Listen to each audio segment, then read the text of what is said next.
ओम श्री शक्ति नमः। ओम श्री शक्ति नमः। ओम श्री शक्ति नमः। 16वां अध्याय। जड़ भरत और सौवीरन नरेश का स्वाद।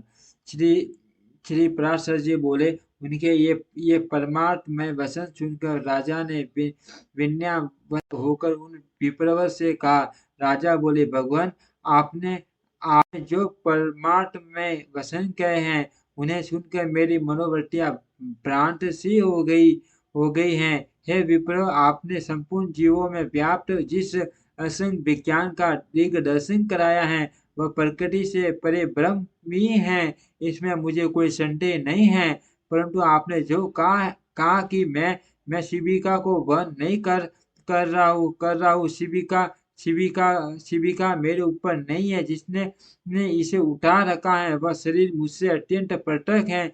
जीवों जीवों जीवों की प्रवृत्ति गुणों सत्व रज तम की प्रेरणा से होती है, और गुण गुण कर्मों से प्रेरित होकर प्रकट होते हैं। इसमें मेरा कर्तृत्व कैसे माना जा सकता है? हे परमार्थ हे परमार्थज्ञ, यह बात मेरे कानों में पड़ते ही मेरा मन परमार्थ का जिज्ञासु होकर बड़ा उतावला हो रहा है।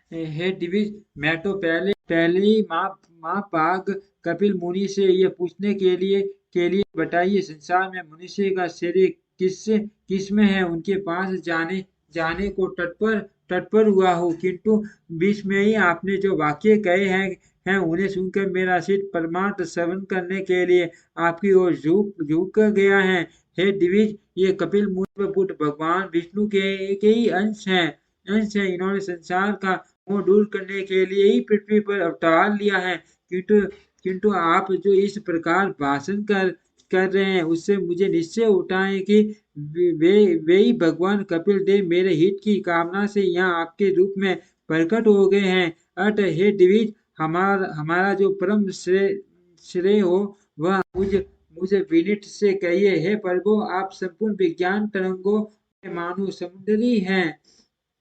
ब्राह्मण बोले, हे राजन, तुम श्रेय पूछना चाहते हो या परमार्थ? क्योंकि हे भूपते, श्रेय तो सब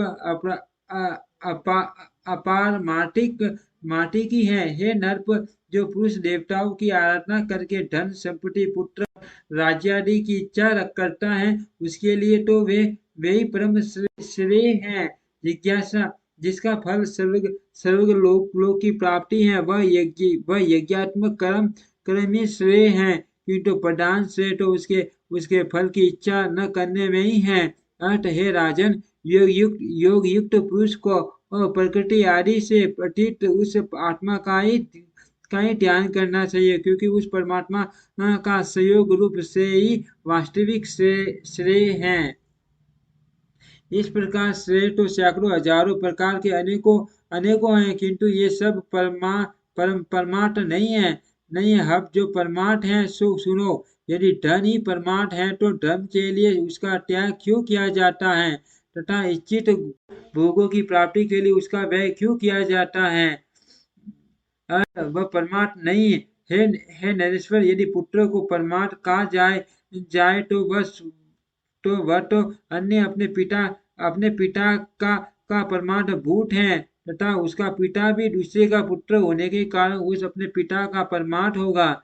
अतः इस शास्त्र में पिता का कार्य रूप पुत्र भी परमार्थ नहीं है, क्योंकि फिर तो सभी कारणों के कार्य परमार्थ हो जाएंगे। यदि संसार में राज्यादि की प्राप्ति के परमार्थ कहा जाए तो ये कभी रहते तो कहा जाए तो ये कभी रहते हैं और कभी नहीं रहते। अतः परमार्थ भी आगम आगम पाई हो जाएगा। इसलिए राज्यादि भी परमार्थ नहीं हो सकते। यदि तक यजु और साम रूप वेदटीय से संपन्न होने वाले यज्ञ कर्म को परमार्थ मानते हो, तो उसके विषय में मेरा ऐसा विचार है। हे नरप, जो वस्तु कारण रूप मृतिका का कार्य होती है, वह कारण की अनुगामिनी होने से मृत्यु का रूप ही जानी जाती है। अतः जो क्रिया समधि घट और कृषा आदि नाशवान द्रव्यों से संपन्न होती है, वह भी नाशवान ही होगी, किंतु परमार्थ का तो ज्ञान पुरुष अविनाशी बतलाते हैं और नाशवान द्रव्यों से निष्पन्न होने के कारण कर्म अथवा उनसे निष्पन्न होने वाले सर्वगारी नाशवान ही हैं, इसमें संदेह नहीं है। यदि यदि यदि फला यदि फलाशा से रहित निष्काम कर्म को परमार्थ मानते हो तो वह तो मुक्ति रूप फल का साधन होने से साधन ही है, परमार्थ नहीं। यदि देह आदियों में आत्मा पाठ के विचार कर उसके ध्यान करने को परमार्थ कहा जाए तो वह तो अनात्मा से आत्मा का भेद करने वाला है और परमार्थ से भेद है नहीं, वह भी परमार्थ नहीं हो सकता। यदि परमात्मा और जीवात्मा के संयोग को परमार्थ कहे तो ऐसा कहना सर्वथा मिथ्या है, क्योंकि अन्य द्रव्य से अन्य द्रव्य की एकता कभी नहीं हो सकती। अतः निसंदेह ये सब श्रेय ही है, परमार्थ नहीं। जो परमार्थ है वह मैं संक्षेप से सुनाता हूँ, श्रवण करो। आत्मा एक व्यापक सम शुद्ध निर्गुण और प्रकृति से परे है, वह जन्म मृत्यु आदि से रहित सर्वव्यापी और अव्यय है। हे राजन, वह परम ज्ञान में है, असत नाम और जाति आदि से उस सर्वव्यापक संयोग न कभी हुआ, न है और न होगा। वह अपने और अन्य प्राणियों के शरीर में विद्यमान रहते हुए भी एक ही है। इस प्रकार का जो विशेष ज्ञान है वही परमार्थ है। द्वैत भाव वाले पुरुष तो अपरमार्थदर्शी हैं।